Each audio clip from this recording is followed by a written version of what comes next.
সালামু আলাইকুম রহমতুল্লাহ বারাকাতু। প্রশাসনের উদ্দেশ্যে বলতেছি, এই অকটেলটা তো আমাদের দেশে তৈরি হয়, তাহলে আমরা কিনলে এত কষ্ট এত দুঃখ স্যার, মানুষের সিরিয়াল কি?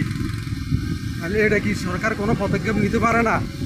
তাদের কাছে তেল থাইকেও তাল দেয় না। স্যার, মানুষের কত সিজ্জত কত কষ্ট, স্যার কত বড় সিরিয়াল। আমরা কিন্তু এটার প্রতিবাদ জানাই। আমরা ফিল্ডে যখন নামুক তখন কিন্তু পরে কী হয় জানি না।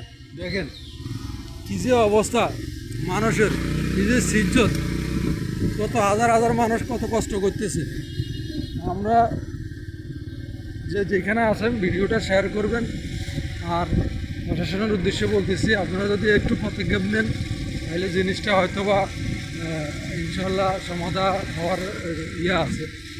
সরকার তেল আমাদের দেশে অকটেলটা তৈরি হয় আমাদের দেশে, আমরা তো এটা বাইরের থেকে আমদানি করি না, তাহলে কেন আমরা এই তেল পাবো না? দেখেন কত বড় সিরিয়াল, কত বড় সিরিয়াল, মানি তাও 200 টাকার উপরে দেয় না। এত কষ্ট আমাদের নিজের দেশে থাইকা, নিজের দেশের তেল নিজের দেশে সব কিছু